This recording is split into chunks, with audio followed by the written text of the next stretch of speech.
What's up? This is Casey from Casey's Customs. In this series, I'm building a hot rod for under $3,500. In this video, we finish up our paint, we finish up some sheet metal work, and we also finally install the dash. Let's get going.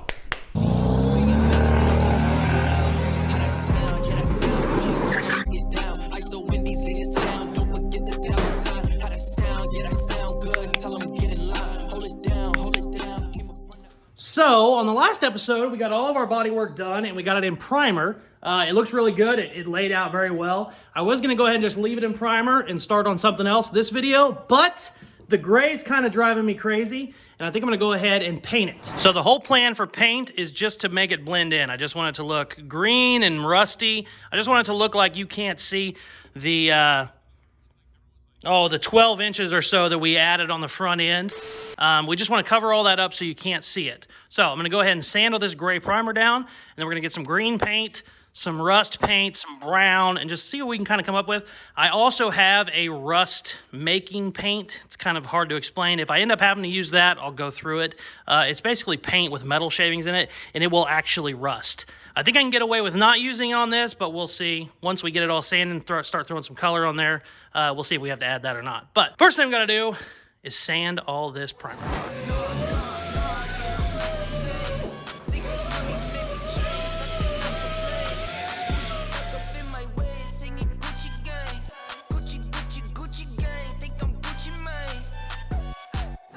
Okay. Got it. This heater doesn't even come on its own, and I still forget about it. I don't like heaters at this channel. Damn it! No. Okay. It's time to paint. We're going to put the brown down first, and then we'll put the green on top of the brown, and then what we'll do is we'll take like a, 400 grit and come over it and kind of sand through a little bit, and hopefully we'll get this greenish rust look. Like I said, I do have a rusting paint if I have to, but I think we should be able to get pretty damn close with what I have. My only problem is I think this brown might not be the right color. Well, never mind. That'll work. I wish it had a little more red to it, but I think that'll be okay. Maybe we can find some red. I don't know. Let's spray some shit.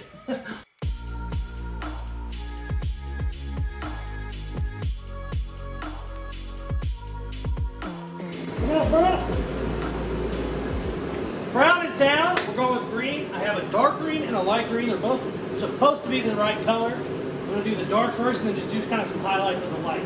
I'm not turning that off. It's pissing me off. It's going to stay on. So I'm yelling! Sorry! We're painting shit!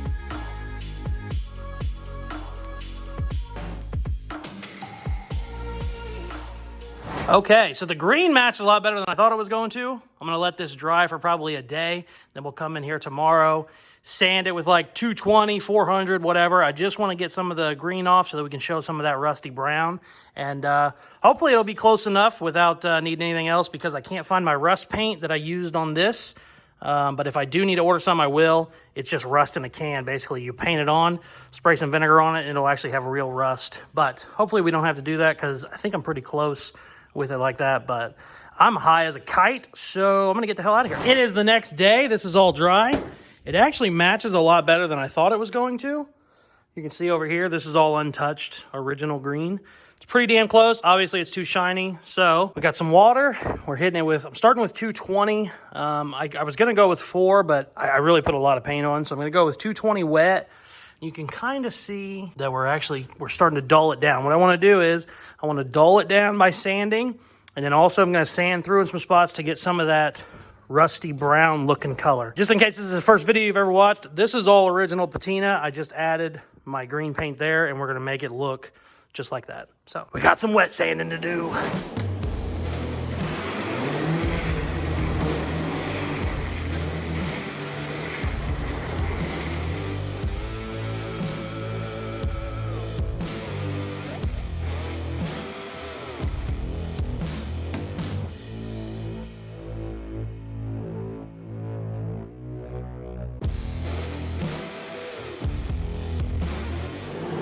Let's let it dry and see what it looks like.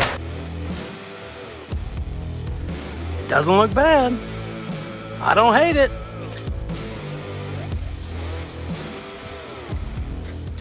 I'm gonna let it dry because some of the spots I sanded down to bare metal. I want them to rust a little bit. So I'm gonna let it dry for probably a day before I look at it again, but I think it's okay with the way we got it. Probably tomorrow, whenever this is all dry, I'm gonna pop the hood off and we're gonna start doing some sheet metal work under the hood. But she's looking good. Not too bad. I think once the rust fills in, it'll look a lot better. But I don't hate it the way it is right now. It is the next day. It actually looks really good. I'm very impressed. I didn't think my green was as close as it was. It looks perfect. It's a little bit flatter, obviously, from the sanding. What we do to get rid of that flatness is put a flat clear on it, which will basically make it look exactly like how it is everywhere else in the car. But I'm not going to do that yet because I want some of this bare metal. I want some of this bare metal to come through and start rusting so that I have a little bit of surface rust on it. And then what I'll probably do is maybe I could buff it as well. I could buff it in a couple of the green spots to shine them up. I think what I'll do is I'll use a flat clear, probably just put it everywhere, and it'll really tie it in. I'm very happy. It actually came out very good. But I'm not doing any more of that. We're done with body and paint for a while. Thank God. I'm going to pop the hood off. We're going to start doing, I want to do all the sheet metal work, attaching the firewall on the Chevy to the firewall on the Blazer. Oh, also, somebody asked, I take that back. Hundreds of people have asked when they see this in my videos. They say, hey, I thought that was a giveaway. What happened? Is there something going on with the giveaway? No, it's not mine anymore. I'm just working on it. The owner's name is Ronald Reese Page. You can actually, if you're really worried about it, you can reach out to him on Facebook. He's a good guy. He wanted it to be very reliable. Whenever he won, that was his main goal. I said, okay, I'll put 100 miles on it before you get it. Double check everything. And I put the 100 miles on it. Had a couple little issues. Gas tank was leaking from the new hose I put in. Had to change that. Had to change a couple stuff. Had a tire that kept going low. Little shit like that. Got to the 100 miles. Everything was good. And then the intake started leaking.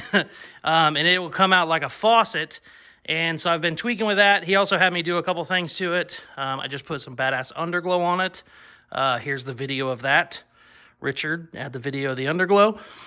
So it's not mine. I'm just working on it. I do have a hot rod shop. So if people need cars worked on, that's what I do. The reason it's been here as long as it has is this intake has really been a pain in the ass. It was leaking.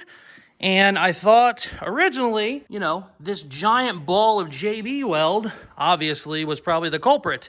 So I've kind of been tweaking with it. You know, I sanded some of it down. It was still leaking, and I was like, that doesn't make sense. It doesn't actually look like it's coming from there. So all this time I found out one of these bolts was actually loose on the intake. So I went through and retorqued them. It's actually fine now. It's holding fluid just fine. No issues, no problems.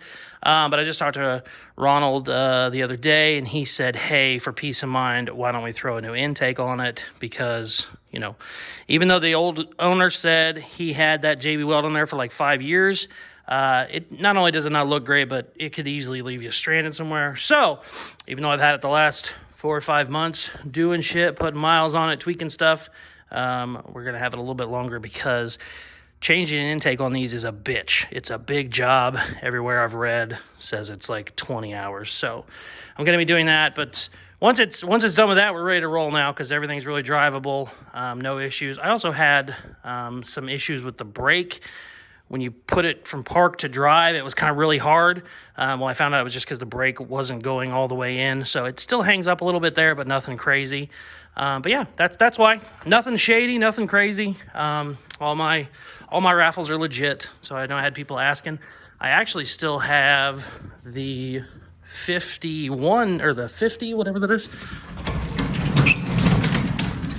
I still have that one too. The only reason I have that one is because our winner on this raffle ended up being from Canada, and he's arranging the shipment. I do shipping. I do free shipping in the lower 48, but not Canada or anywhere else. So he already has the title. It's all signed over and it's his. And that's why I still have that. But it's going to be leaving here pretty quick because I think he just got a shipper figured out. The 52 Pontiac we had, it was gone a couple months ago. It got picked up in like, I think I had it shipped to him in 3 weeks, 4 weeks after the raffle. No, nothing shady. She needed some stuff fixed, and I had to fix it. So also we updated a couple things. Tweaked a little bit of the rear suspension that I wasn't in love with. A couple of the bushings were bad. Just stuff like that. It just needed a bunch of stuff like that. It was a perfect rat rod for, you know, a weekend cruise, but he kind of wanted it to be a little bit more reliable. So that's why we still have that one. But let's get back to work. Here's what I was talking about, by the way. This is my 51 firewall. This is the Blazer firewall, so I want to cover all that up. This is my defrost and vents and stuff, so I need all that covered up anyway. I could technically come in here and put a vent right here, which we might do whenever we attach our dash back, but I'm not going to do that right now. So I need all this covered up. I don't need to get into any of this, so this too. Just what you got to do when you're doing this is make sure you don't weld any of this to your fender, because obviously your fender needs to come off. Also, the day I did the dash, I had a couple of good suggestions. Guys were saying, why don't you make the dash removable? Because I was bitching about how there's a bunch of stuff under the dash, so I didn't want to weld it in yet. And I had a couple people say, why don't you just make it removable so you can always pop it on and off to get into some of this shit. And I think I like that idea a lot. So when we get this all done, we might start working on that.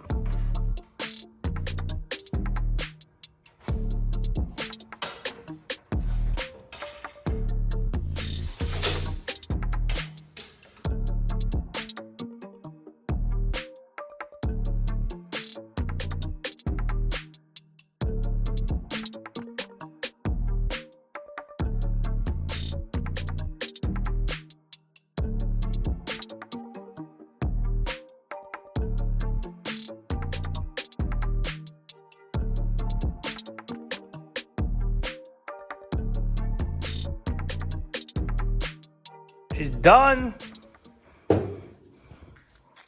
It looks okay. I kind of hate how big it is, you know, but that's kind of what you get whenever you do these chassis swaps. The good news is when the hood's on, you don't see any of it anyway, and it's all sealed up properly, and also it added a ton of strength to everything, which I like a lot. So I think what I'm going to do is probably, since we're pretty far along in this video already, I think what I'm going to do is go ahead and do the dash. I want to get the dash in there, and I want to get it removable, like I was saying. And then I think we might just leave trying to start it for the whole next episode. I'll just spend a whole episode trying to get it started. I think that would probably be a good idea, because I don't really want to spend a couple hours trying to get it started and then stop and start in between another video of trying to get it started. It's kind of wonky. So while we're doing sheet metal work and shit, I think we should go ahead and put the dash in, maybe try and beat some of these friggin' dents out. Looks like everybody said, I mean, 95% people said lace the roof. So I think that's what we're gonna do, if I can get it smooth enough. If it looks like it's just gonna be way too beat up, I'm not gonna try. You know, I'm not trying to have 3 gallons of Bondo in the roof. But I think we can get it close enough, and some people were saying it would look horrible. Some people, when they think lace roof, they think like full-blown lowrider with purple and gold and yellow and red. No. I want like ivory, like a white, you know, a darker white, just like the original white you would have in these cars. Some of them you could get white roofs on in the later 50s. Anyway, it's just going to be that with like a lace pattern that's also like another just shade of white. Like, you're not going to be able to see it from here that it's lace, but whenever you get up on it, you'll be able to see the lace pattern. It's not going to be anything crazy. So I still want this to look, you know, obviously it's airbags and turboed, but I still want it to look like a car that came from the 50s. You know, it's not going to have 22s on it or anything crazy like that. So it'll be a very traditional style. But let's see if we can get this dash figured out. I don't know how I'm going to do it yet, but I know what I want to do. I just don't know how I'm going to do it. So we're going to figure it out.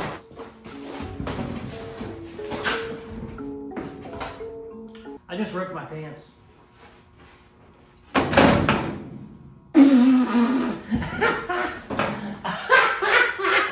Oh shit! Uh-oh. Well, we might have some terms and condition violations here. That was upsetting. I think from the angle that the camera was shooting in, it could have been a lot of fun. It's also very cold in here. I mean, it's extremely cold, like the coldest maybe anybody's ever been in their life. Okay, back to the dash. So check it out. It fits perfect. You know, if I was to weld it, I could just butt it right up to it. But I think I want to have it bolted in, like somebody suggested. So I think what I'm going to do is weld basically a tab, not all the way across, but in some spots, I'll weld it right on the bottom of that, and then this can go on top of it. And then we'll just have like a couple screws or sheet metal screws or maybe even bolts that will just, you know, 5 of them or whatever. It should work. It should look good too. Oh, somebody gave me an awesome suggestion. They said, hey, the old broken clock in the center, use that as your boost gauge. So that's definitely what we're doing. I don't even know if this kit came with a boost gauge. It was supposed to, but it was supposed to come with a lot of stuff it didn't come with. So I need to go through there. And if I need a boost gauge, I need to order it. But we'll do that later. Let's weld some tabs on this, and then we'll see if we can't get it to bolt up.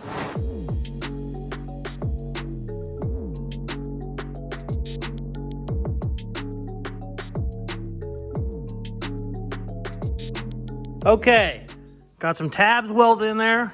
Now we're gonna put the dash on top of them, screw the dash in. I'm gonna make sure it fits real good. We should be good to go. My only problem is, I'm scared even talking about it. Pinky just came off the charger. Now, anybody that knows, this is the most powerful drill in the world. I don't even know how I got it. It's called a Work Pro. Like, they're like 20 bucks on Amazon if you can find them. It's the most powerful thing in the world. If you go full bore with it, it'll flip the whole house. I mean, it might flip the rotation of the damn earth. And this thing just came off of the charger. So I'm kind of scared about it. I don't know what I'm going to do. I'm thinking maybe I should push the trigger for like 30, 40 minutes so that it lowers the battery a little bit. Because I just don't want to get hurt. You know, I mean, I got kids. Well, I got a kid, not kids. I have a kid who I love. But it's full charge, I think. So let's just double check it here. Broke. It's broke. Oh my God. Hold on. Oh God. It's twisted. Okay, so it's the next day. My arm is actually okay. It's just a light fracture. Doesn't need a cast. Doesn't need anything. So it's actually just fine. Check it out. No problems. What I did do was I went ahead and we basically just barely pushed the trigger, just not enough to do anything crazy. I don't want to flip the house. And I let the battery drain down for like 3 or 4 hours. So now it's only about 10% battery life. That's still a lot, don't get me wrong, but that's enough where it's still manageable to at least use. So let's see if we can't get this dash screwed in. Oh, I'm gonna go ahead and put a piece of tape here where each of the tabs were. That way I'm not just, you know, kind of blindly drilling. I know where they're gonna be. So let's throw this dash in here and see if we can't get it screwed in and still have that tight fit that it had before I did anything. Because it was really good. I mean, I could have welded it just absolutely perfect. And I really want that fit being bolted in. So hopefully I can get away with it. But sometimes when you do this, stuff doesn't work out. But let's see what happens.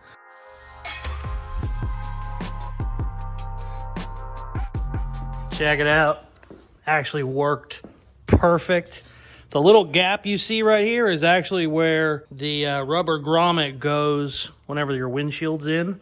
Originally, when I thought I was going to weld it right here. Well, my dumbass, that would have been a huge problem because that's actually your pinch weld where your windshield goes into. So I had to actually move it away a little bit, but it fits absolutely perfect. Looks great. I am so happy. This was a great suggestion by somebody.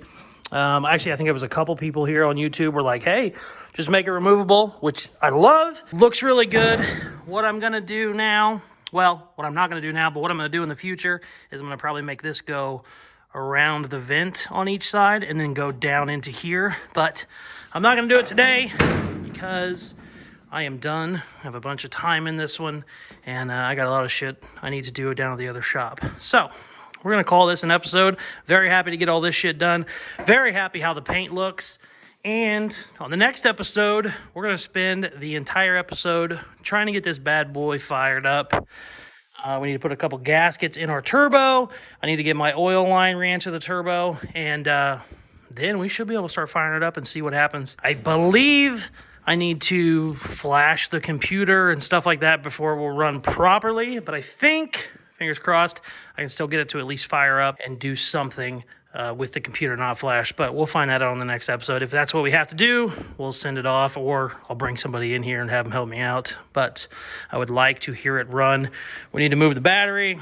The battery doesn't go there anymore, but I got extended cable that came with my kit, so we'll put the battery in the back and all that fun stuff.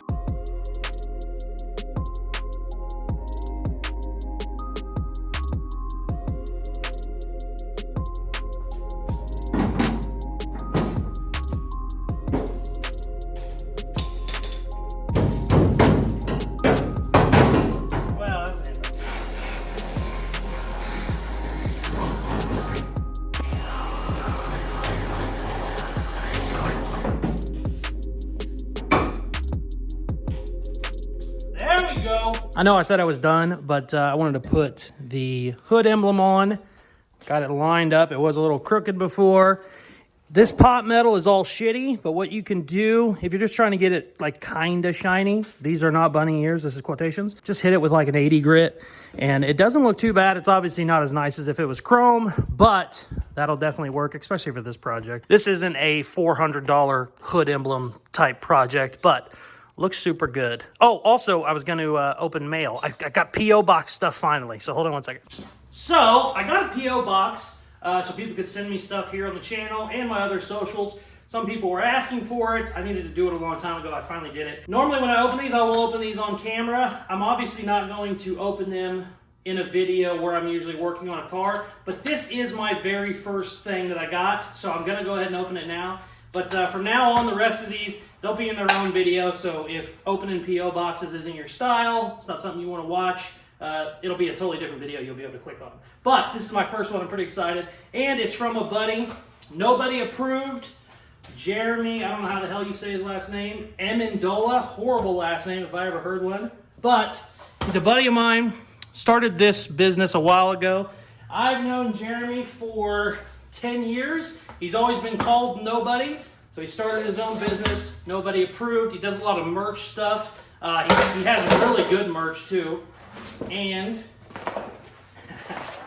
he sent me a badass banner. So we are going to go ahead and definitely put this up in the shop. I'll probably put it up in the other shop because I don't really have very big walls here. I also got some stickers and some koozies. So thank you very much. Go check him out. Nobody Approved is the name. I think he has that on all of his socials. If you want to send me something that I can open up here on camera, here is my P.O. box. I will also have it linked in the description.